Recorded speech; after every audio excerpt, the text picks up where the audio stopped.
आपको पता है यूपीएससी के लिए 1000 सीटें होती हैं, आईआईटी के लिए 17,000 सीटें होती हैं, वहीं एसएससी के लिए 70,000 सीटें होती हैं। इस बात से सबको लगता होगा कि यूपीएससी भारत का सबसे टफेस्ट एग्जाम है, बट आप इस बात को सुनकर हैरान हो जाओगे जो मैं आगे बताने जा रहा हूँ। यूपीएससी में हर साल फॉर्म भरते हैं 5 से 10 लाख स्टूडेंट, जिसमें सीरियस सिर्फ केवल लाख स्टूडेंट ही होते हैं। वहीं आईआईटी में 20 से 25 लाख स्टूडेंट फॉर्म भरते हैं, जिसमें से सीरियस स्टूडेंट केवल 2 लाख ही होते हैं। वहीं अगर हम एसएससी की बात करें तो इसमें कई प्रकार के एग्जाम होती हैं, जैसे SSC CHSL, SSC MTS, SSC CGL और एसएससी जीडी, जिसमें एसएससी सीएचएसएल में 30 से 35 लाख विद्यार्थी, एसएससी एमटीएस के लिए 40 लाख स्टूडेंट, वहीं एसएससी सीजीएल के लिए 30 लाख और एसएससी जीडी के लिए लगभग 60 लाख विद्यार्थी फॉर्म भरते हैं। और अगर हम टोटल विद्यार्थी की बात करें तो कुल 60 से 70,000 पोस्ट के लिए लगभग 1.5 करोड़ तक स्टूडेंट फॉर्म भरते हैं। और आप लोग इस बात को सुनकर हैरान हो सकते हैं कि इसमें कुछ स्टूडेंट यानी विद्यार्थियों को छोड़कर सभी सीरियस ही होते हैं। चलिए इस बात को हम थोड़ा अच्छे से और गहराई से समझते हैं। जैसा कि हम सभी के बीच ये भ्रम फैलाया गया है कि भारत का सबसे टफेस्ट एग्जाम यूपीएससी है और इसको क्रैक करने के लिए स्टूडेंट को जीके जीएस में महारत हासिल करनी होती है, और जब 1 या 2 अटेम्प्ट देने के बाद स्टूडेंट फेल होता है तो वह दूसरा रास्ता की तलाश में लग जाता है, और उस रास्ते का नाम है एसएससी, क्योंकि इसमें मैथ को छोड़कर बाकी लगभग सभी सिलेबस समान होते हैं। और वह विद्यार्थी यूपीएससी से हटकर एसएससी की तैयारी में लग जाता है, क्योंकि उसे लगता है यहाँ पर सीटें 1000 नहीं बल्कि 60,000 हैं।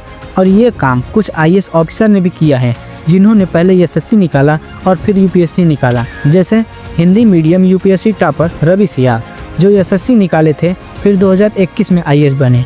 अनु कुमारी 2017 टॉपर, जिन्होंने रैंक 2 लाई थी, लेकिन उससे पहले इन्होंने एसएससी का पेपर निकाला था। और सबसे चर्चित नाम गोविंद जायसवाल, एक रिक्शा चालक का बेटा, 2006 के टॉपर थे, लेकिन इनका बैकअप एसएससी था। और ठीक ऐसा काम पीसीएस के विद्यार्थी भी करते हैं, इसीलिए एसएससी को मिनी यूपीएससी भी कहते हैं। लेकिन यही नहीं, असली कंपटीशन तो हिंदी मीडियम वाले स्टूडेंट में है। इंडिया में हर हिंदी मीडियम का स्टूडेंट लगभग 60 से 80% विद्यार्थी मैथ से 12th पास करता है। अब लगभग 50% स्टूडेंट पॉलिटेक्निक का फॉर्म भरता है, क्योंकि बीटेक एंड आईआईटी जैसी पढ़ाई हिंदी मीडियम वाले स्टूडेंट के लिए कड़ी होती है, क्योंकि ये सब इंग्लिश में होता है।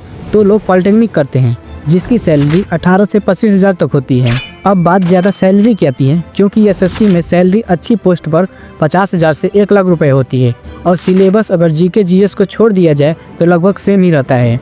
मतलब 12th में पास करने वाले स्टूडेंट में से 40 से 50% स्टूडेंट एसएससी की तैयारी में लग जाता है, और अगर एक बार इस एग्ज़ाम में लग जाते हैं तो पूरी जान लगा देते हैं। और इसी प्रकार आईआईटी के स्टूडेंट या नीट के स्टूडेंट या बीए के स्टूडेंट की बात करें तो अगर उनके पास कोई रास्ता नहीं होता है तो वह लोग भी एसएससी में कूद जाते हैं, क्योंकि उन्हें लगता है एसएससी में सीटें काफ़ी ज़्यादा है और उनके सिलेबस भी काफ़ी अटैच हैं।